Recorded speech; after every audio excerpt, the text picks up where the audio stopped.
Hello and welcome to the two-man power trip of wrestling. Your host, JP John Paz. With me today, a very special guest, a former ECW original, a former WWF, WWE superstar. He is, of course, a member of the Blue World Order, Mr. Blue Meanie. Blue Meanie, welcome back to the Hey, two-man what's up? power trip. How you doing?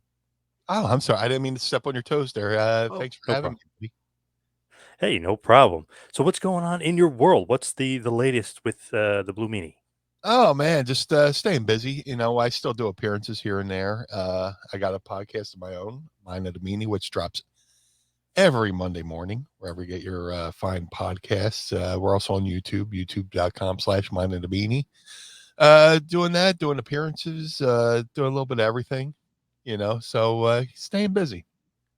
What are you talking about on the podcast? Is it wrestling, or you're going all over the place? You're going all over the map. I like to think I have, the ability to, just talk about a little bit about everything, So our motto is Mine and Meanie, where we talk about movies, music, sports, and tons of useless knowledge. I always joke, I'm the king of useless knowledge. I got all this knowledge that I can't make money with any of it, but so I figure, hey, well, let's start a podcast about it. But yeah, we talk about wrestling, we talk about life, we talk about sports, we talk about music, movies, and whatever comes to mind. We just stay away from the taboo stuff like politics and religion because nothing good comes from that. So just trying to have an outlet just to it's like two guys just bullshitting like we're doing today. Yeah, love that. Yeah, exactly. And it's Yeah. funny. It's like you have all this knowledge. Like I don't know what to do with it, right? Yeah, what am I going to do with this thing? Yeah, I think I'm the only person who still knows about the movie 3 o'clock High and how much I still enjoy it to this day. So hopefully there's some people out there who like random 80s movies or random 80s music or I'm a kid of the 80s anyway. But I mean, we talk about wrestling, we talk about a little bit of everything, just I don't want when it comes to podcasting, there just seems to be genres for everything. And my biggest fear was, people are always like, "Oh man, you got stories. You should do a podcast." And my biggest fear is paint myself into a corner and to stick into one thing. I could just talk about wrestling, but man, that's going to force me to watch some wrestling when in during the lean times. If wrestling's bad and I have to sit there and review it, I want to be, put a gun to my head and say, "Oh, well, now I got to watch wrestling every week." Yeah, Sometimes I want to watch it. Sometimes, I want to watch the Phillies or the Eagles or, just whatever comes to mind. I got a, was that I got ADD. So it's just like, this, whatever comes to mind, my co-host Adam Bernard usually, does the typical intro and he said, "Meanie, what's on your mind?" And whatever is on my mind at the time is what we start talking about. But we have, conversations have ins and outs and side roads and all that stuff. But I take pride on the fact that I can talk a little bit about everything. yeah. You mentioned '80s movies randomly.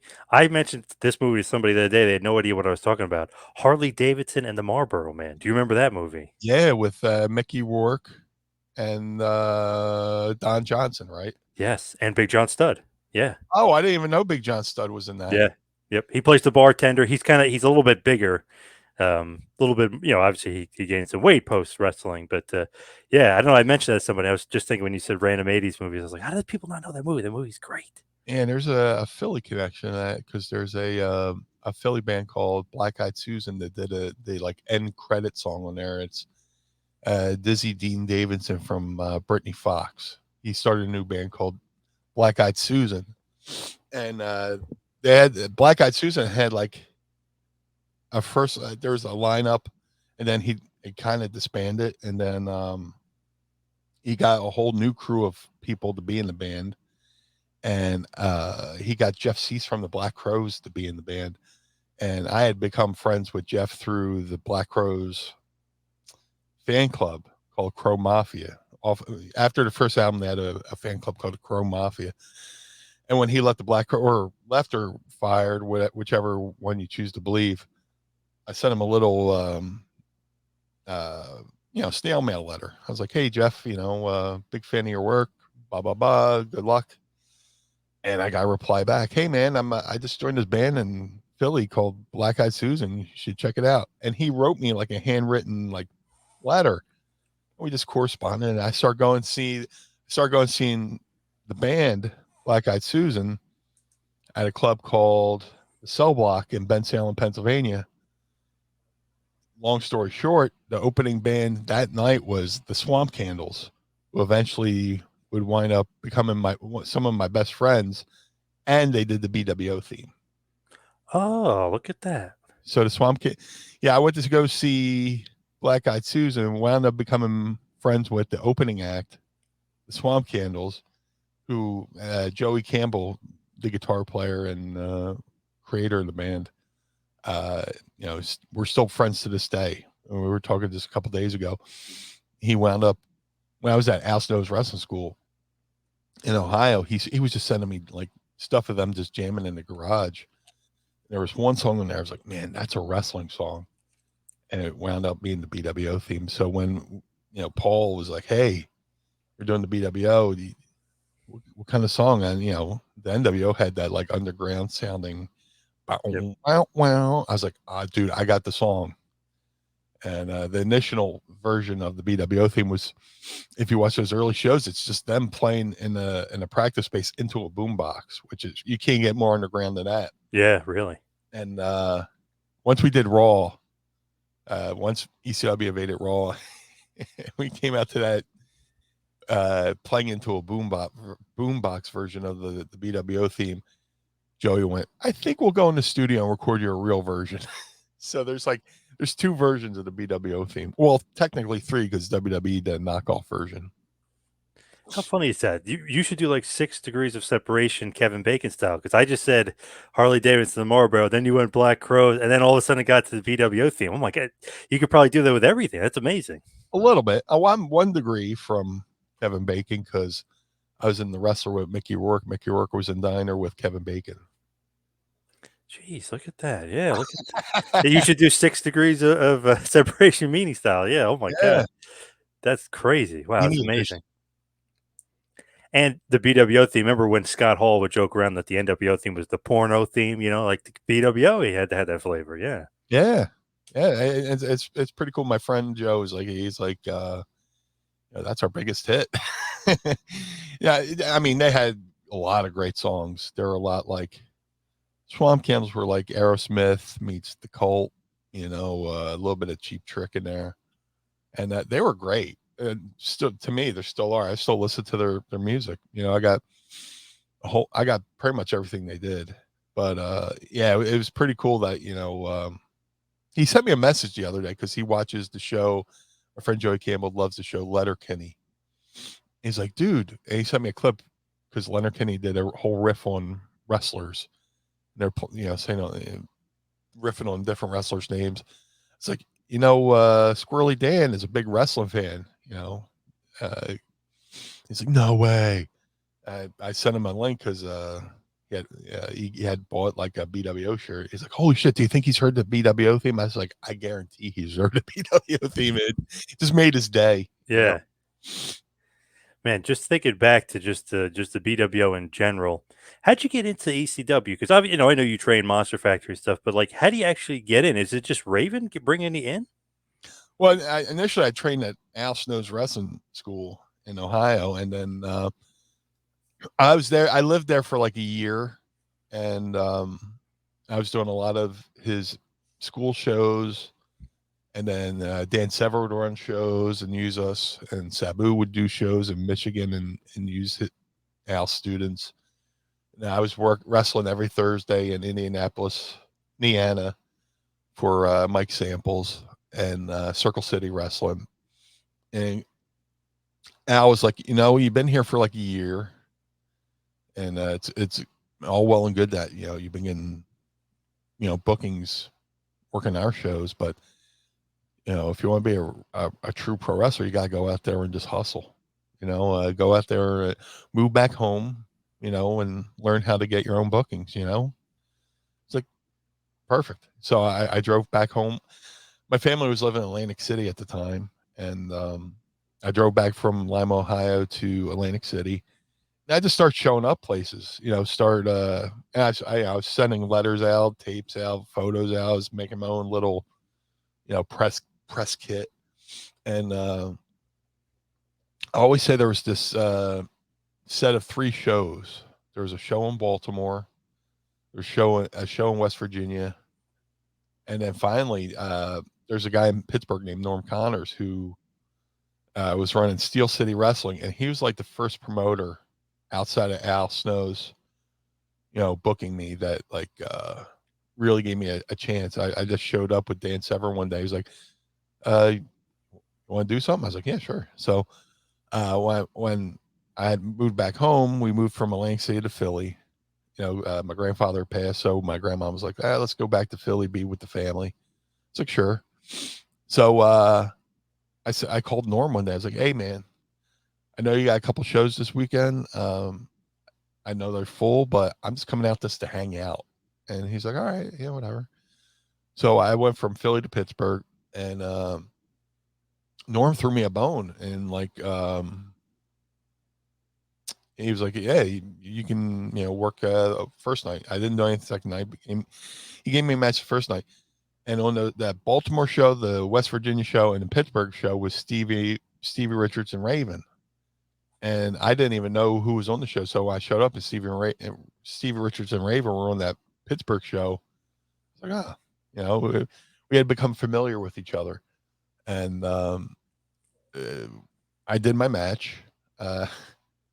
I was wrestling the local wrestling veteran, TC Reynolds, who was doing the Batman gimmick, and I had my match. I went to the back, and I knew Raven was wrestling somebody I had trained with, a guy named Crippler Ray Roberts, local guy from Newcastle, Pennsylvania. I was like, "Oh, this is going to be great." So I went and watched that match, and when Raven was coming back from his match, I went, "Oh, good match. I enjoyed your match, Raven." Not that he needed my validation. I was like, "Oh, I really liked your match." He was like, "Oh, good. Hey, nice moonsault." I went, "Oh, Raven watched my match." And Yeah. I was like, "Oh, cool." So that night, me, Stevie, Raven were all crashing over at Norm Connor's house, like frat boy style. Like we're all just hanging out, having a couple beers and just crashing on couches and shit, just hanging out. And the next day we went to lunch, and that's where Raven came up with pitched the idea for me of being Stevie's lackey, because Stevie was Raven's lackey, but they wanted to have a lackey to a lackey, kind of like the Russian doll, Russian dolls, Yes. one, big Yep. one, small one, small one, small one. So I was like, yeah, sure. He's like, "Yeah, we have an idea for Stevie's lackey. We have a guy in mind. He's really big, but he's not a wrestler. He can't bump, he can't do anything. But you're a big guy. You can do moonsaults." It's like, but I was like, "Absolutely." He's like, "But you have to wear a half shirt and Daisy Dukes." I was like, "I'll be an ECW, right?" He's like, "Yeah." I was like, "I'm in. I'm fine. Yeah, sure." Right. So I do the initial debut October '95, and I had to re-debut because that footage disappeared because of the fire angle between Mick Foley and Terry Funk. All that footage disappeared, so my debut didn't air. So next month, and within between October and November, we went back out to Pittsburgh for Norm, just to work on our have it, me and Stevie do some tag team stuff to get used to working together. And in between is when he came up with the idea for the Blue Meanie, and he was like, we're driving from Pittsburgh back, to Raven's house. He's like, "Did you ever see the Yellow Submarine? Did you ever see the Yellow Submarine?" I was like, "Yeah, when I was a kid." You remember the Blue Meanie? I was like, "Yeah, sort of, kind of, sort of." He's like, "You're gonna be the Blue Meanie. You're gonna want to paint your whole body blue, but just do your hair." He's like downplaying it. He's building it up, but he's like, "Oh, but just do your hair for now." I was like, "I'm gonna be in ECW." He's like, "Yeah." I was like, "I'm in. You don't have to. Right. You don't have to sell it." So me, Stevie, and Raven went to Raven's house. We got in at like 4 in the morning, and then we all crashed. And then we waited for Blockbuster Video to open, and we went and rented the Yellow Submarine. And me and Raven watched the Yellow Submarine. Me, Steve, and Raven watched the Yellow Submarine, and just fast forward to the Blue Meanie parts, and when he would have me watch and study the mannerisms, all that stuff, and eventually, he would sit on a chair in the middle of the living room. I'd have to stand up. Blue Meanie, do a promo on toilet paper, do a promo on this, that, and then character. I would have to, cut a promo about whatever he threw out in character, which is, pretty genius because that's what they do down at the Performance Center now. They're called Skull Sessions, where like whoever's running them yells out the topic, do a promo on this, and you got to do a promo. So, and that's where that's where I got noticed for ECW, and that's where the Blue Meanie was born. So cool that Raven's just like, have you ever seen Yellow Submarine? You're like, yeah, it's just like, where did that come from? You know what I mean? Like, what's going on in his mind? Speaking of like the mind going everywhere, what was on his mind?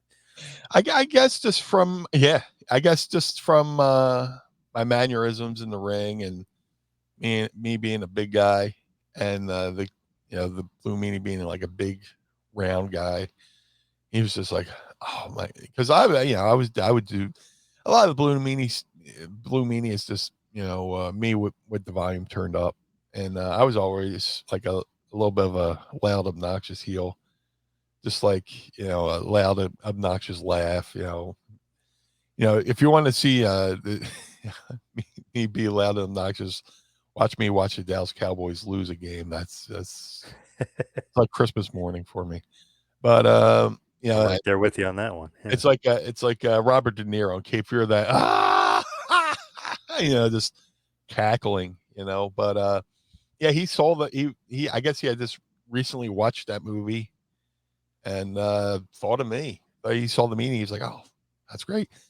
And the early on, the Blue Meanie character was like letter to the law of that character. But eventually, once we start doing parodies and like comedic stuff, more of me started leaking into the character.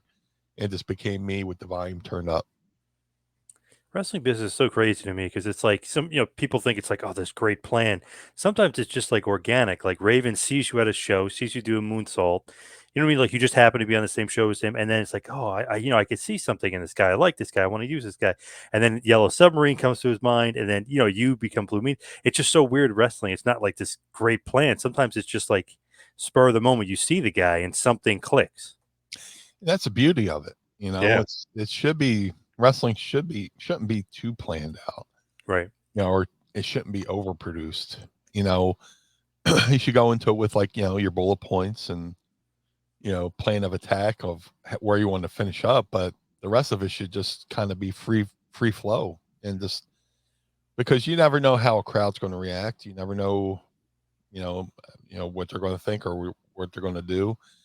You might want somebody go into a situation, a baby face, and the crowd's not feeling, and that guy has to, on the spot, kind of take over and be a heel.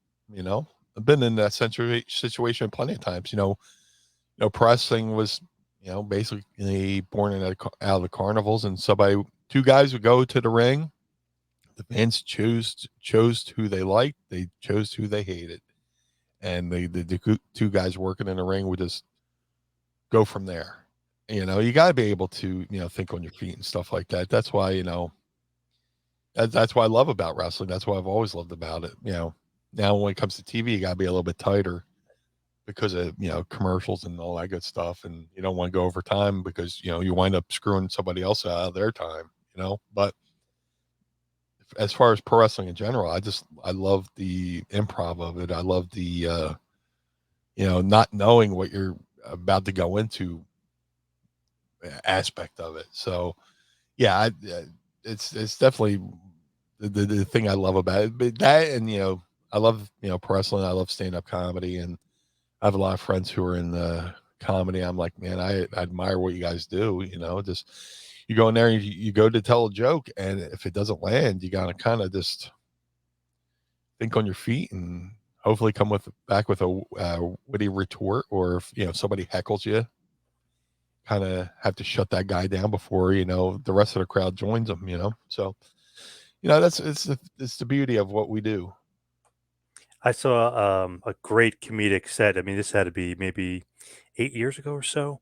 Jerry Seinfeld was the headliner, but he did a half hour, so it was shorter. But Colin Quinn was also on it. There was a bunch of other good guys, like Lewis Black, a bunch of guys, and Colin Quinn was kind of like bombing a little bit. He goes, "Well, out of this crew, he goes, somebody had to bomb," and then like even like got the crowd behind him. Yeah, Total improv. Like he obviously didn't plan on that saying that, but then everybody's cracking up. He goes, "Well, somebody had to bomb out of this crew." He goes, "It had to be me." yeah. Colin's great, and he's Oh, he's so funny. such a sweetheart. I got to meet him once, and he was like the nicest guy ever. You know, Do you think though in wrestling, like nowadays, maybe that Vince isn't there, maybe it's something going to be a little bit different. But do you think they maybe break some of that? Like I'm reading off a teleprompter, robotic. I got to memorize my promo kind of thing. Because to me, the best promos are always like you say bullet points, but like I can't picture Steve Austin going, "Well, Jeff Jarrett or Shawn Michaels." Like really, you figure he's just going to be Steve Austin and he's going to have bullet points. He's going to say it. Isn't that better for wrestling? Just to kind of not off the cuffs, because I know you said you got to keep your time and you don't go over stuff, but it's gotta be bullet points, right? yeah, just you know, it's going to be Triple H is a little bit of the old guard, a little bit of the new guard. He broke in with Killer Kowalski, so he's got a lot of old school in him, but like he knows the corporate side of it, but he also knows that he's got to breathe new life into this product. We saw a lot of what his vision was with the original NXT, and there's a lot of people in that company waiting for the day where people were rooting for the day when he was going to take over. And that's not a shot at Vince or anything like that, but we all knew the formula of Monday Night Raw for the last 20 something odd years. Yep. Okay, welcome to Raw. Okay, opening promo to set up for the main event, and then everything else. Everything. The opening promo weaved in and out throughout the show till you got to the main event, and that was it. And it's like you know, you basically predict the format of when you knew the format of the show where now he's if the show opens up with a brawl, oh shit, what's going on here? Just a lot of excitement, a little bit, a coat of new paint, just a little bit more freshness to it. Um, and he's just getting started, so I think it's going to be better for the product. Build new stars, still have some action, and just I'm excited to see where it goes. I'm a big Triple H fan. I got to be around him for 2 years when I was up there from '98 to 2000, and I've seen him out in the wild. Run into him in public, and he's just a good dude. He's a fellow metalhead. We talk about music and stuff like that, but he's a great guy. He's got good idea for a good mind for the business, and I see nothing but good things. And it's great to see who's coming back. It's good to see who wants to stay now, Yep. and it's crazy to see see the talent that wish they had never talent who wish they would have stuck it out and stayed around. Yep. Had they known Triple H was about to take over. Yep. I was just talking to somebody recently and they're somewhere else now, but they were basically saying like, damn, like they love Triple H. You know what I mean? They absolutely love Triple H. So they're like, oh man. So I don't know if it's like one of those things where they wish they're out of the contract or what. They didn't exactly say, but you could tell they wanted to work for Triple H, not Vince. Yeah, and you hear that, and it's just like, oh man. But I don't think Triple H is going anywhere anytime soon. So you know, I mean, things are going to be interesting. I think there's going to be a lot of things done that probably weren't done under Vince. Maybe nods to the past. You know, the, there's stuff that they probably were going to do in the past, and Vince is like, oh, nobody wants to hear about the old days. But you know, we see Triple H doing the packages. Showing the history of the Intercontinental belt, the history of Yeah. the United States belt, showing the history of these belts. And Triple H is doing nods to the history of wrestling as well, where I think Vince was like, we got to, move forward, where you can move forward while still acknowledging the past. And it makes those belts seem like more prestigious because it's like, whoa, video package. Well, what is this here? Even that few minutes US title video package when it was just like not a cold match, but they were putting the match together with Lashley. You're like, whoa, okay, like just a level of importance got raised. Even if it was a little bit, it was way better than when Vince had it. When Vince was like, oh, just throw out the US title. I mean, it was like, wow, this US title defense tonight, big deal. Yeah, yeah. And those are always considered the worker man belt. If you were worthy of winning, the Intercontinental or US belt, you're pretty much next in line for the world belt. Yeah, Whether you're back, when the United States title was with, Crockett and WCW, if you held that belt, yeah, I always go, well, when I was reading Pro Wrestling Inside, Pro Wrestling Illustrated, and if you were the Intercontinental or the US champion, you were ranked number one, right below the world champion, brother. yeah. Uh, so yeah, they're important belts. They're important belts. They're character belts. Think of everybody. I love the Intercontinental belt because I love Don Morocco, and Oh, I yeah. love Tito Santana. To me, I always loved that belt. Just because of the guys who held it. The prestige just seemed like it was so much more important than I guess Triple H trying to bring it back to those days, especially if Roman's got both titles. The US title and the IC title need to be elevated because they're probably going to main event a lot of Raws and SmackDowns. Yeah, yeah, it's smart to do. And it gives people who might not be in the main event picture something to fight for. What the main belt, the world belt or universal belt, or is busy over here. So let's get the Intercontinental and now the US, because the US belt's been there since the merger. Give people in the wrestling card, another reason to fight. You know, and they're perfect belts because just you don't want to get too many belts. Because then it's just like if everybody's got a belt, then belts really don't mean anything. So it's True. just Yeah. it's perfect to have the main belt, have the secondary titles, have a tag title, have a women's division, a women's tag. So everybody has a main title, secondary belt to fight for. I love tag team wrestling. Most of my career I've been in tag teams, so I love tag match. I love the psychology of the tag match and just stuff like that. But yeah, those belts are perfect. Now, just getting back to ECW for a second, if I can rewind, Sure. Blue World Order, like the BWO. Obviously, when you first got in, the NWO didn't quite kick off yet. Now it's kicking off. Now it's kicking ass.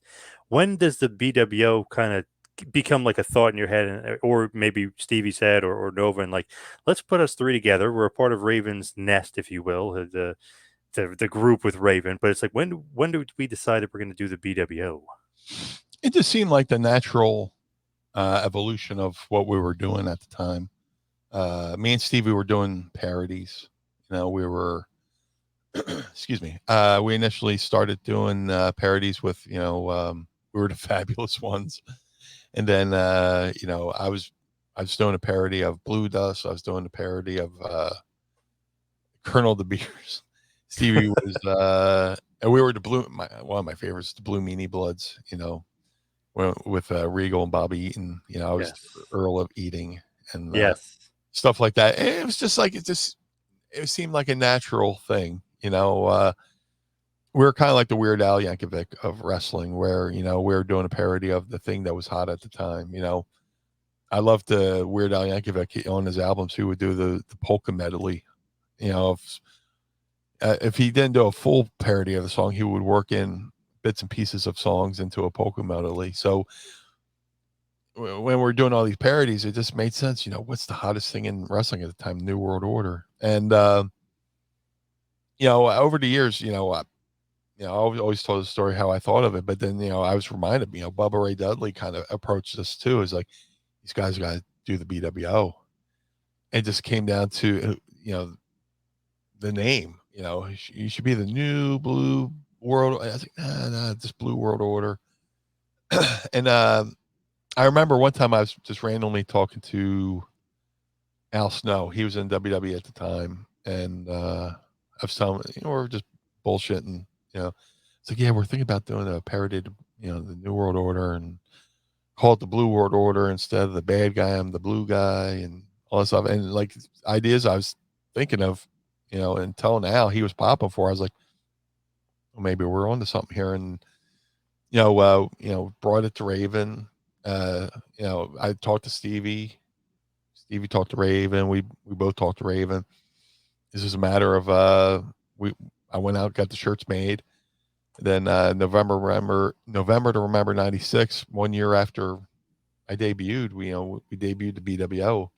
Got the shirts made, and it was supposed to be a one night thing, and it's going to be a one night thing, and then we're going to on to the next thing. And but the Todd Gordon and Paul heard the crowd reaction. They were like, "Yeah, I think we got something here," and decided to have a run at it. And they went and got the design for the BWO shirts, the official ones that they would wind up selling. And it became the BWO shirt became one of the top selling shirts in ECW history. And I would talk to the merchandise girl at the end of the night, and she's like, "Yeah, we sold like 200 a night, something like that. Wow. It's crazy." I didn't see a dime of it, but I didn't give a shit. No, I was in the business a year and a half. When ECW found me, and then BWO comes in 2.5 years into my career. We're on TV every week, and with TV, when you're on TV every week, that's good exposure, and that exposure led to me eventually going to WWE. So, and still to this day, people, I mean, we're talking about it right now. In the year 2022, still talking about it, and Yep. it's one of my one of my proud moments. The fact that we're still talking about it and people still are interested, and so it was like a 6 month run. It led to Stevie being the main event of the first ever ECW pay per view. So and the cool thing is the NWO guys were cool with it. Eventually I would run into X-Pac and Hall and Nash, and I was like, "Hey man, hope you don't mind." They're like, "No." Yeah. They always talk about like how they would have a show and they would go find a bar and put on the TV and try and find wrestling, and they would see ECW on TV. And Scott Hall told me he used to rib Kevin Nash. He was like, "Well, it's the Blue World Order, and the Blue Meanie's me, so I should be the leader of the NWO." Just Yeah. joking around, stuff like that. But Yep. it's very cool. There's thousands of wrestlers, there's thousands of gimmicks, and some are remembered, some are forgotten. And I'm very fortunate that people still remember stuff we did. Pretty crazy those. Like you guys doing the parodies. It's supposed to be just a one off, and like Yeah, you said, 25 years later, still talking about it. Like pretty crazy to think about it. yeah, and it's awesome, man. Just you know, yeah, especially ECW fans. I always compared. Always said, that ECW crowd was a lot like you hear stories about somebody going to perform at the Apollo Theater, you know, and if you were good, they liked you. If they hated you, they booed you out of the fucking building. And those ECW fans could have just easily shit on me when I debuted, and they could have killed my career right then and there. So I think it also helped that I used to be one of them. If you watch a lot of those early ECW shows, you can catch glimpses of me in the crowd. You know, uh, a month before I debuted in October '95, but like I think a month before that, it was the debut of Rey Mysterio against Psychosis. And I'm in the bleacher. You see the back of my head in the bleachers when they pan back to show the crowd. You see my head. I'm like, oh, there I am. I was just watching Sabu Cactus Jack from Hostile City Showdown, and you can see me in the bleachers if you're looking for me. I drove back from Ohio to Philly. I would drive back from Ohio to visit family. So when I went to wrestling school, my grandma called and said my grandfather had cancer. So I was like, but he said, but don't come home, don't move back. You saved your money, you wanted to do the wrestling, do it, you know. Yep. And but I would purposely drive back to see him, and then B, on my way out of town, catch the ECW show on my way back to Ohio. You know, watch the ECW Arena show, and then after the show, drive through the night back into Ohio and back, get back to the school. But yeah, I drove back for Hostile City Showdown, and me and one of my co-students were in the crowd during that. So, but you know, I think that's another reason why I caught on. You know, I was in the crowd for those early shows. You know, I heard what the fans talked about, what they liked, what they hated, and stuff like that. So when I got a chance to perform there, it's kind of like insider trading, you know. Yeah. Yeah. So and I'm grateful that ECW crowd took to me and accepted me. So You're like one of their own. yeah, dude, when when I debuted November to Remember '95, and Stevie brought me over to Guardrail, that was so symbolic.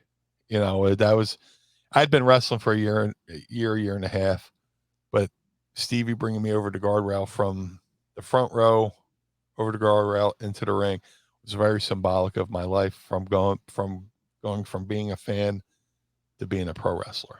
Yeah. And they took to you because you're one of them. I mean, that's great. One of us, one of us, one. Yeah. Yep. Crazy. So when you're obviously in ECW, you guys are over like Rover. PWO is over like Rover. Why jump to WWF? I mean, and how does that happen? Just seemed like a natural. I didn't want to leave, but I had to. Um, a lot of people say, a lot of people in wrestling businesses go, "Well, I paid my dues." Well, yeah, wrestlers pay their dues, but families pay their dues as well. Yeah. My, my mom, my grandma, my grandfather raised me, and I started my wrestling career. I started my journey into wrestling. My grandfather got sick. He had worked in the chemical factory for like almost 30 years. Got asbestosis in his lung, and I watched. He was my hero. He was Popeye. And just I called him Pop, but he was like literally my hero. Just like a big, stocky, muscular guy who worked his fingers to the bone to support everybody. And when he passed, there was there was a couple, like a lean year and a half where it's like, my mom and grandmom are still supporting my wrestling habit. So an opportunity, Al Snow approached me about going to WWE for the job squad.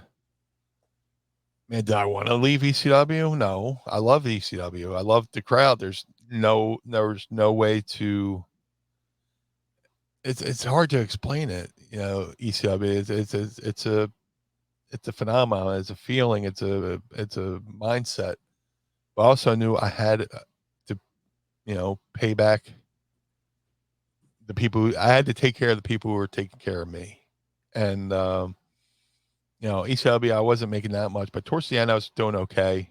Bam Bam Bigelow was one of the guys early on who pulled me aside. It's like, go talk to Paul about getting a raise and stuff like this. And Bam Bam helped me a lot. He saw I was trying to be the agile big man. He was like, hey, if you go to the gym, make sure you got a strong set of legs. You know you're a big guy, but you don't want to get blown up in the ring. All right, Bam Bam. So I would go to do that.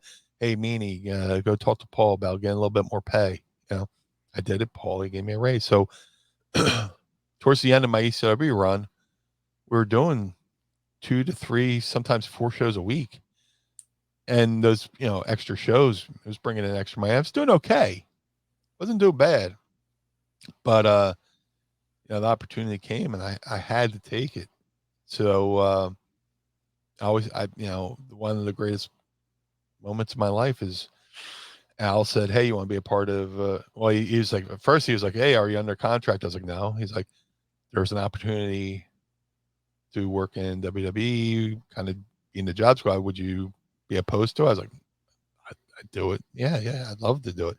Work with Al, my coach, Right. my best friend, my big brother.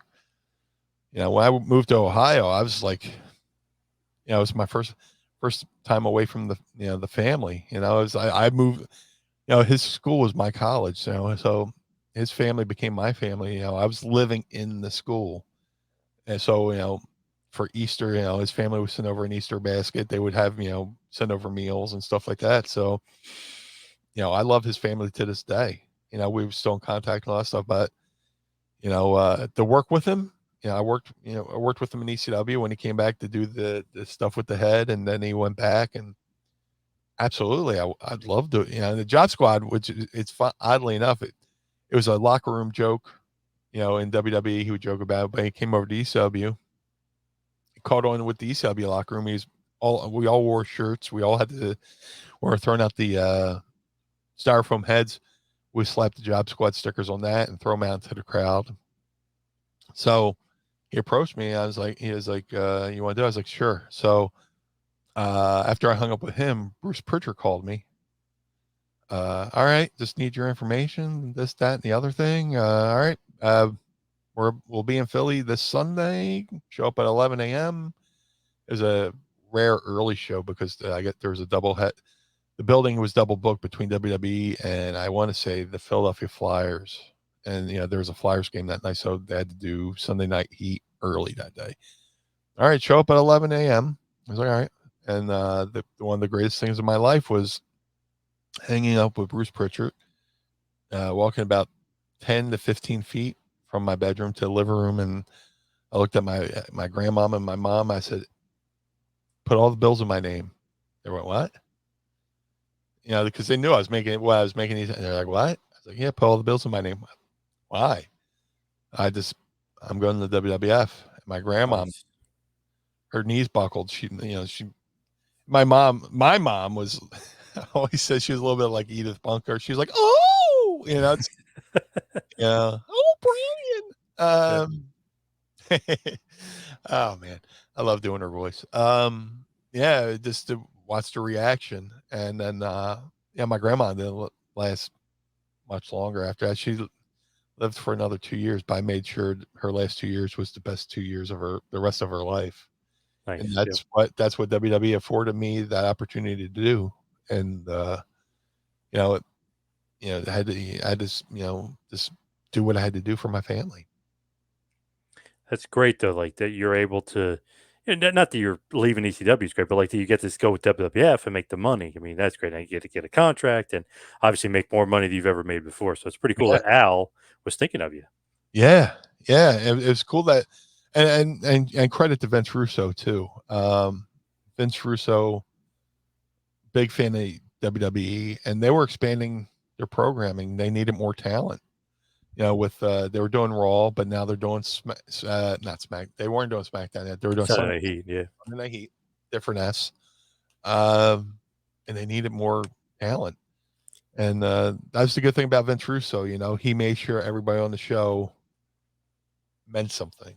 So, and he, him and they were doing the Job Squad. And initially, they wanted to bring me in as a parody to the Nitro Girls because I was doing the dance gimmick. They wanted to bring me in as Raw Boy, and that I got loused up somehow. That got the wires got crossed up on that, and Better off. I eventually wound up doing it in WWE again years, a little bit later, but the opportunity arose again to go to WWE. I took it, and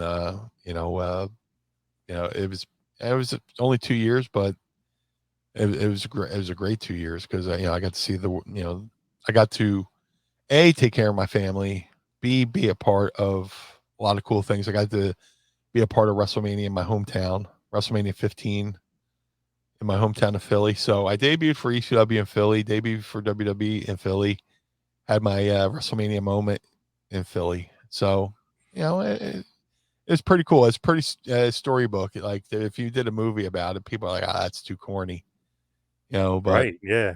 but it's real life. Yeah, yeah. Very I was fortunate. at I was at WrestleMania 15, first row actually. Really? Yeah, there was a part where Austin and The Rock are fighting in the crowd. They both get thrown on me and my buddy, and we're like trying to help them up. That's Awesome great. stuff. My buddy still has a picture. He's wearing his camouflage Austin hat. I got my stupid Rock Hawaiian shirt on because we were like dueling. Dude, it was so cool looking at that crowd and you seeing people like from the neighborhood and stuff like that. And I was like, I might not be in this match, but I'm gonna make sure they say my name a lot. So Right. I would run by the announce table and like shoot Jerry Lawler a look, and he'd be like, "Blue Meanie running around here like a maniac," or whatever he was saying. But it was cool, and you know, it's weird. You wake up in Philly, okay, I'm going to go down to the well, it was the First Union Center now then, but it's Wells Fargo Center now. I'm just going to, go down there, be part of WrestleMania, and then I'm sleeping in my own bed at the end of the night. Yeah, that's awesome. Yeah, it's pretty cool. And then the next night we did Raw at the Meadowlands where Goldust won the Intercontinental belt, and then from there we hopped on the plane and went over to Germany and England for a couple days for a week. So that was like a whole whirlwind situation, Yeah, that's awesome. Did Goldust know about Blue Dust like beforehand, or did maybe Russo knew about it? Uh, yeah, Goldust knew about it because I wound up going to a Jim Kettner show in Delaware just to hang out. And Goldust was on that show. This is when like WWE was letting talent Yeah. do Yeah, I it. remember because I used to go to local shows like Val Venus is at the Mattawan High School or something. It's like, what the headbangers are at Raritan High School. Yeah, it's crazy. This is like during the lean years where it's like, all right, you can go make a little bit of extra money and stuff like that. You would do TVs or whatever and go do a local indie. Yeah. My Goldust was on the Kettner show. I was like, hey man, just like with the NWO, hope you don't mind that Blue Dust. Oh no, yeah, and he liked it. But when I went to WWE, they're kind of disbanding the Job Squad, and I was like, man, I got to think of something. And at that time, Goldust had stolen Al Snow's head. So I was like, well, here's a perfect opportunity. I went to Vince Russo. I was like, hey, you know, Goldust is the guy who plays mind games. He stole Al Snow's head. In ECW, I was Blue Dust, which was a parody of Goldust. What if I brought Blue Dust back and played mind games with Goldust, the guy, the guy who plays the mind games? I'll play mind games with the guy who plays mind games to get Al Snow's head back for Al. Yeah. Yep. And as I'm telling him, you kind of see him like process, like, yeah. And then he went and pitched it, and they ran with it. I was like, awesome. So, and what's cool is, we wound up having a match at St. Valentine's Day Massacre, which a lot of people bring that match up to me, which, going thinking back to that match with Goldust at St. Valentine's Massacre, it's like we're working with a lot of issues. His back, Goldust's back was tore up. He had a real bad back. He a lot of pain. Like when we went to have that match, me, Goldust, and Bruce Pritchard went into the room to talk about the match. We talk about the finish, and Goldust was like, "I'm going to do my best. My back is tore up." So if you watch that match, there's a lot of things I did to kind of like stall, so Goldust didn't really have to do anything. Like I powdered out, I acted like I was leaving, and had Goldust come grab me, throw me back in the ring. This thing, so he didn't have to like pick me up, put me down. I didn't have to bump him that much on his back. We had a fun little match, and people still talk about that match. And I was like, wow, that's cool. Just because I think about all the things, that could have went wrong, or the things we were up against in that match, but we were able to tell a story that, again, I'm surprised people still bring it up to me to this day. And us as fans, we had no idea. So you guys hit it really well too. So you guys did a great job. Yeah, and working with Goldust, working with Dustin is a dream come true. He great mind, a great worker, funny man. Just being on the road with him was an adventure, just in a good way, because he would just say things, do things, and just to pop the boys, and and the fact that he's still going to this day is Yeah. just a testament. He looks great. He's still he could still go. It's crazy. You watch AEW sometimes. I mean, they don't use them enough, but when they do use them, you're like, holy shit, that was the best match of the night every damn time. It's amazing. He's amazing. Yeah, he's a fail safe option. Just Yep. you want to have a good match, put Dustin out there, and he'll make anybody look good. No doubt. Now, just maybe that controversy, maybe not, but you go back to WWF for One Night Stand. JBL, did he take liberties? Did he not take liberties? I know so much because I've talked to JBL a few times, and he did. I don't know. To me, he seems like that old school kind of guy. But then he can get labeled a bully. But I guess depending on how you look at it, I don't think so. But I've had people say to me, "Oh yeah, he was a bully. He look what he did to Meanie. Stevie stuck up for Meanie." And like, is any of that true? Is there real controversy there or no? Well, I was in there from '90 to 2000. John was there. It was the height of the Monday Night Wars. There's a lot of tension in the Oh locker yeah. room. Oh yeah. I was a new guy. A lot of times you get tested, and then in the ring, there's times where I thought maybe there's some liberties being taken, and there's some things said backstage, things said on an airplane, you know, and just in general, and you get in the ring, and you're like, man, look, I come from ECW. I'm used to getting hit hard, but holy shit, that that was Right. something, right? So, and full disclosure, we're friends now. We're cool, you know.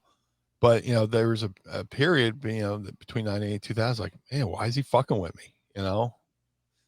But on my way out from WWE, I did an interview with Buck Woodward. I think he was with One Wrestling at the time. I don't think they had launched PW Insider yet. So I love DCW. I mean, I love working for WWE, but I said JBL's a bully.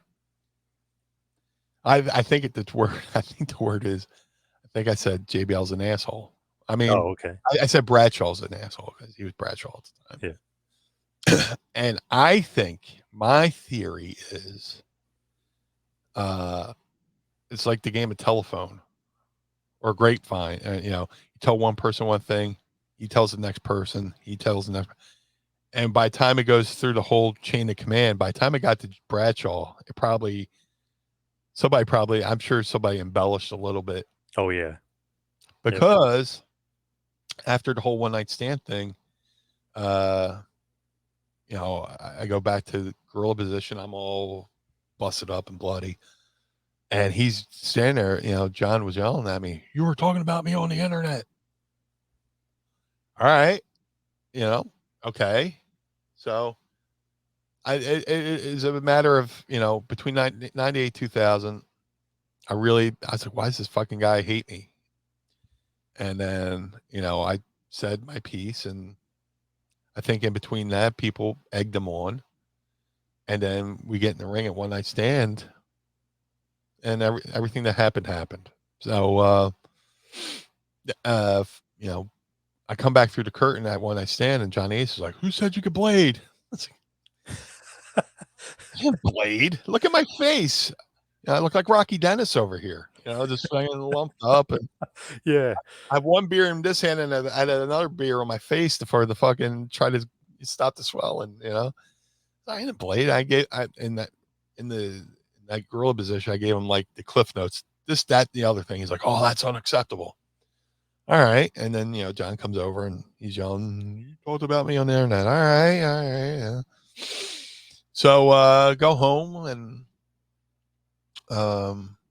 I start getting pissed off about it, thinking about it, I rode there and rode home with, Francine, Jim Molyneux, John Finnegan, and they're all like, "Dude, we were going to take you to the hospital." Dude, I was just, the way I was talking and acting in the car, they're like, "Yeah, we got to get him to a hospital." I went home, woke up the next day, saw my face in the mirror. I was like, fuck this shit. And I started, talking about it. I posted the photo, which got plastered everywhere. Started writing blogs about it. Hey, start venting, and it created a little bit of buzz. And WWE's always about the buzz. So, and that wasn't my intention. I was just legit just venting. I was pissed because from the time I left WWE to up until When I Stand, I call those my dark years because I went through a lot of weird shit in that period of time, and mentally I was battling depression and battling the loss of my grandmom who had passed. You know, went back to ECW, and my grandmom had passed, and just I felt like I was just floating in the wind, just not knowing what my future was or what was going to be or anything. You see a lot of photos of me from that time, and I look nothing like the Blue Meanie. So when it came to start doing those ECW reunion shows with Hardcore Homecoming that Friday before Sunday, I mean, not Sunday Night Heat, before One Night Stand, and then the initial One Night Stand, those shows kind of brought me back to being who I was.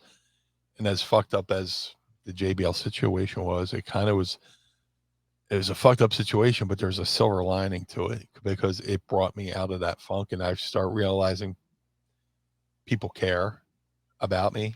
I'd given up the notion. I was like, nobody gives a fuck about me. This, that, and the other. I was just battling myself a lot. Battling depression. So that happens, and then I go home and I write blogs, and Dreamer calls me, and he's in talent relations. He's like, Meanie, we want to bring you in, BWO. This has nothing to do with JBL. Famous last words when I get to TV, and they're like, "Oh yeah, you're working JBL tonight." I was like, "Son of a bitch, Kramer!" Yeah. But dude, One Night Stand, Nova, who was also in talent relations in the office, had been talking about it. I think we're going to bring the BWO back because Stevie was on Velocity a lot, and they're going to bring him over to the SmackDown roster. SmackDown's colors blue and white, and have the BWO have another. He's like, I don't think Meanie would host, so I was like, let's bring it in for a couple shows, even if it's for a couple months. I'm down, all right. And then the JBL thing kind of expedited that, and I get to we get to it was in Sacramento. It was a SmackDown Raw doubleheader, July 4th, 2005, I think. Um, I get there, and I'm like, man, they tell me Johnny Ace tells me the deal. I'm like, fuck, is this a setup? I'm standing there, and speaking of Triple H walks over. He's like, Meanie, you look nervous. I was like, well, yeah. I was told I was being brought in for the BWO, and I was told it had nothing to do with JBL, and I find out I'm working JBL and this, that, and the other thing. I was like, it feels like a setup. He's like, Right. he goes, wait 1 second, and he walks off, comes back, and he goes, come with me, and he takes me to Vince's office. I was like, oh, Wow. I didn't know where I was following. Walk in, there's Vince, eating this thing. Hey, Meanie, go sit on the couch. I'll be right with you. All right, and he's watching Hogan Knows Best. I can never say that. And this is when like Hogan Knows Best. It was just being it was in production, and he's watching like daily clips or whatever, like preview whatever. He comes over and Meanie, yeah, you seem to have is there he's Paul tells me you don't feel safe. I was like, I told him everything. I told Vince everything I told Hunter. I don't feel, I don't feel safe. I've, this, that, and the other thing. He's like, Meanie, if John does one thing to hurt you on purpose, he will be fired. You have my word. Okay. So then like I go out, and then JBL comes up to me and goes, you want to go have a talk? I was like, absolutely. I'd love to have a talk, you know? And it's funny. You go to you're backstage at TVs, there's signage, seamstress, Vince's office, this, that, and the other thing. And we're walking into like a part of the building where I'm seeing less and less signs. I'm like, Oh shit. if we walk into a room and there's plastic on the floor, I am fucking running. Like, Dexter situation. Yeah. or Joe Pesci when he thinks he's going to be made and he walks in the room, there's nobody in there, and they pop him in the back of the head. Yes. Yep. So I walk in the room backwards. I back in. Just John shuts the door behind him and locks it, and then it's like like a ballroom or a meeting, wherever they would have like a meeting or whatever. We could fight or we could talk. I was like, well, of course I want to talk. I never wanted to fight you in the first place, John. And the truth be told, I was a fan of JBL. I loved when he was Justin Hawk Bradshaw. He reminded me of Hanson. I was a big Stan Hansen fan. So I was like, hey man, I laid out everything that went down between '98 and 2000, and to his crazy, like, I don't really remember any of that. And that, like I said, the Attitude Era was a really intense time. Just pressure upon pressure upon pressure. And he's like, well, we can fight or we go out there and make money. Let's. Well, no, he goes, let's go out there and make money off this. So we took an ugly situation, which was a shoot, and turned it into a working situation. And a couple years go by, and I'm on Twitter, and somebody goes, "Am my eyes deceiving me, or is JBL following Blue Meanie on Twitter?" He's like, "Yeah, I love Meanie, blah blah blah." And now we're friends, and I've been on this podcast, and that was in 2005. And to this day, people don't seem to realize that we've squashed our beef and we're friends. And people still like to bring up the fact that he punched me in the face they try to say to make my day miserable, and whatever. But, John and I are friends. And it seems like the only people who haven't gotten over it is everybody else. Me Yep.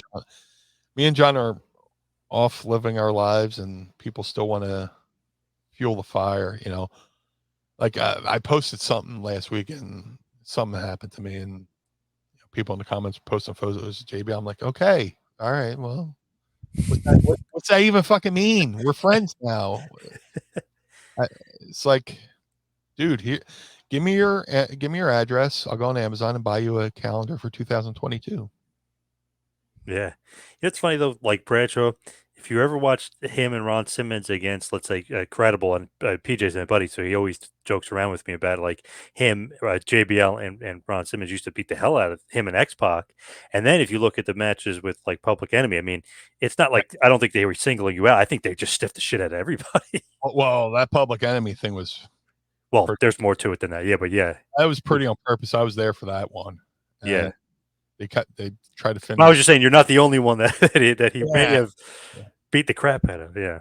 Yeah, well, there's a lot of house show matches where I was like, Jesus Christ. I thought the house show matches were supposed to, take it easy on the house shows. TV, you want to kind of lay it in because Right. cameras are right there. You can't have too much daylight, with those cameras, right there. All right. Like a little bit. House show loop, I'm like, gee, I owe you money? What the fuck? Just yeah.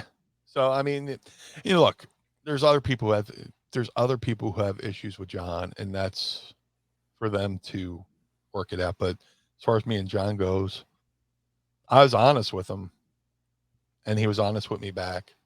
He apologized, and I could be one of those guys that just be a bitter guy. Oh well. And you hear people tell the same stories for 20 years, how they were wronged and this, that, and the other thing. And they might have a beef with it, or they might have a grudge. But when you hold a grudge for so long, the grudge you're holding doesn't hurt the person you have a grudge against. They're off living their life. When you hold a grudge, there's more to you. It eats away at you. It takes away something. Every day, it takes a little bit more out of you. It takes out your soul, your persona, everything.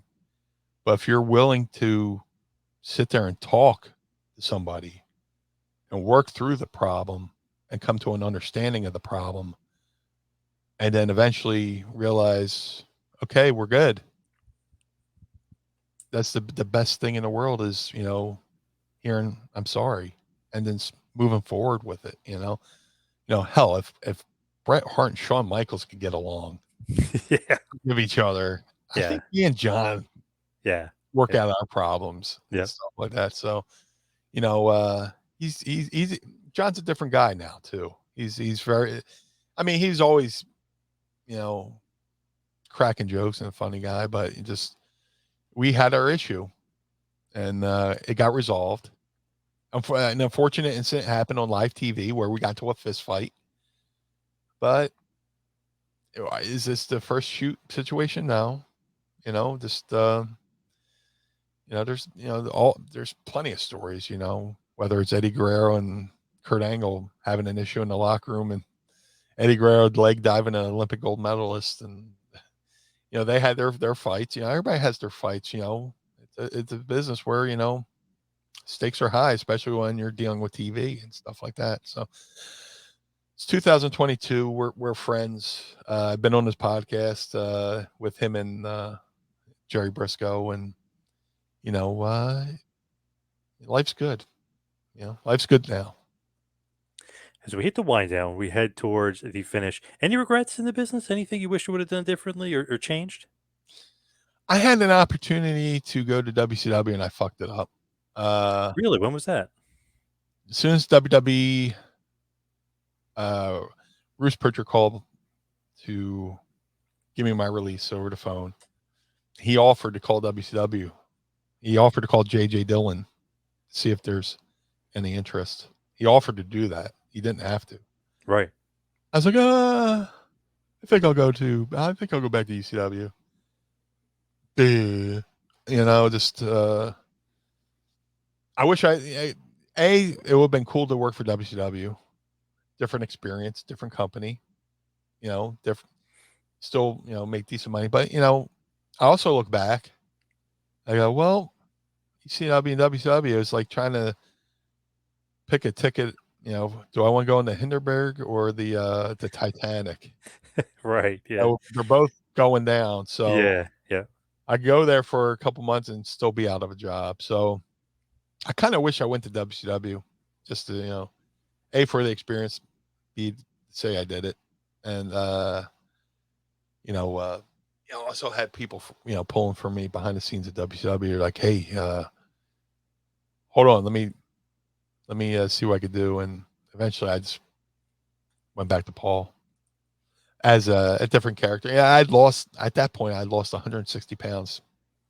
WWE Whoa. WWE asked me to lose weight, and then Paul Bearer and a few of the guys, Kevin Kelly, Paul Bearer, and Jerry Briscoe, they were all dealing with Headbanger Chaz's brother, John, who was a nutritionist, and Paul Bearer was losing tons of weight, and so I went to see him. Between the supplements and the meal plan and the exercise, I lost 160 pounds in a couple months, and by the time I went from 390 to 240, and Wow. WWE released me. Now, the best thing in my life I did, and losing all the weight should have been the best thing, but it wound up being a curse because the last time somebody saw me on TV, I was the old Meanie. I was the fat Meanie. Yep. Well, actually, if you watch some of my last matches, I was in the process of losing weight. You can kind of see the weight coming off, and but that's the thing. People remember what they see on TV. So I get let go by WWE. I go start doing indies, and people are like, "That's not the real Blue Meanie." So I was like, "Fuck." And then Right. Because they're used to that. Yep. here's another situation where just people in general suck because the same people who told me all my life, "Man, do you ever think about losing weight? Man, you should really lose weight. Hey, think about your health and lose weight." Those same people turned to me after I lost 160 pounds and went, "Man, you don't look right. Are you sick? Do you have cancer?" Oh man. No, Yeah. seriously, I'm not even being fun. The people would legit go, "You say, oh man, you should probably put some of that weight back on, motherfucker." I can't please any of you motherfuckers. Right. Either way. Yeah. Fuck all of you. And that's I went to ECW. I was doing the blue boy gimmick, and after that, ECW closed. I was like, and that's where my downward spiral into depression happened. To be quite honest, I was just trying to find my way, and then, like I said, unfortunately, a shitty situation happened with One Night Stand, which actually turned out to be a blessing in disguise because I found out who my real friends were, who cared about me. Dude, that was a brutal time. I had people in this year going, man, you should really sue WWE. And I got people over here, you should go to New York and file a criminal complaint. And I got people over here, oh man, what are you, a pussy? Yeah. Just I was getting pulled in all these different directions, but then eventually I fucking plowed through that, found out who my real friends were, and just focused on that. And then I started keeping my circle started getting smaller and smaller and smaller of people who I let into my life. So I'm in a good place now. Me and Mrs. Meanie are doing good. I got the podcast. I'm still doing appearances. Yeah, you're popping up everywhere. AEW, MLW, NWA. I mean, you pop up everywhere. I think I got my AEW shirt right there. It's a one of a one. Mrs. Meanie made that for me on her vinyl cutter because I tried. I was like, they're like kayfabe. I was like, all right. I didn't tell anybody I was doing it. Mrs. Meanie gave me a disguise to wear to sneak into the building. I was like, I've never been to the League Core Center. How do I get in? I go on MapQuest and I'm looking for the entrance. Oh, there it is. Take it. It's over by Temple. It's a pain in the ass. Yeah. Yeah, I took an Uber from my house. Full mask. I put a hat on, wear clothes I normally wouldn't wear, and get out of the Uber. I looking straight forward, don't look at anybody. Walk right by security, right down the ramp. I was like, oh shit, I should probably finish my Uber. So I hop in the thing real quick, finish out, tip the driver, and Crowbar walks by me, who I'm working with that night. I knew I was doing something with Crowbar. Crowbar walks me. I go, yo. He turned around. He goes, I pulled down my mask and go, he's like, Meanie. Yeah. And he didn't even realize it was me. So that was pretty cool. I like, it was cool to work for AEW, MLW, so many different promotions. MLW is coming back to town soon. But, I'm fucking 49 years old now. I still feel young, but, I realize I got to start, making my bumps count, making my bookings count. So, I'm still doing stuff, but I'm just being a little bit more wise about it. So where can everybody follow you? Where can everybody find you, social media and otherwise? If you would like to follow me on social media, Twitter, Facebook, Instagram, on TikTok, which I really don't understand, at Blue Meanie BWO. You can follow me there, at Blue Meanie BWO. If you would like to support the Blue Meanie, go to prowrestlingtees.com/Blue Meanie. If you want to support my podcast, go to prowrestlingtees.com/Mind of the Meanie. We got a lot of cool logo shirts and a lot of inside joke. If you listen to the show, you know. You can listen to Mind of the Meanie wherever you get your favorite podcasts. You can go to youtube.com/Mind of the Meanie and listen to the audio version of it. And that's it. Just I'm on cameo.com/Blue Meanie BWO. I'm all over the place. Nice. Yeah. It's cool, and I got action figures coming out through Chella Toys. Those look awesome. The Blue Meanie bone crushing series, and they're coming out with a series of BWO figures individually. It's not like a 3-pack. We did a 2-pack with my podcast, Mind of Me, with me and Josh Chernoff, my former co-host, who's gone on to do great things with Fight TV. Yeah, he kind of like handpicked the guy I'm with now, Adam Bernard. Adam Bernard does a great job, with co-hosting and stuff like that. But we did a 2-pack with that, and the packaging was a little bit cumbersome to ship. But there's a 3-pack blue Meanie. BWO, me, Stevie, and Nova, and our BWO gear coming out through Cella Toys. So it's pretty cool that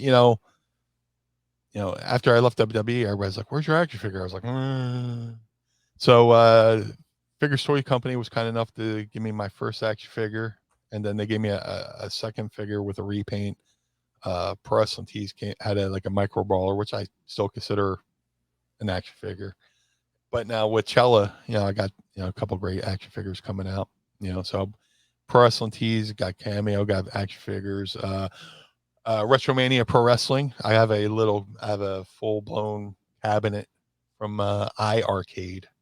iArcade did a Retromania wrestling video game cabinet, and that's going really well too. With it was cool to be in a video game in 2020. The game came out, and just be a part of a video game, it's amazing. Because that's an ultimate sign of trust. Yes. When people are investing their money and they go, "Hey, who can we get on here that we think is going to sell a product?"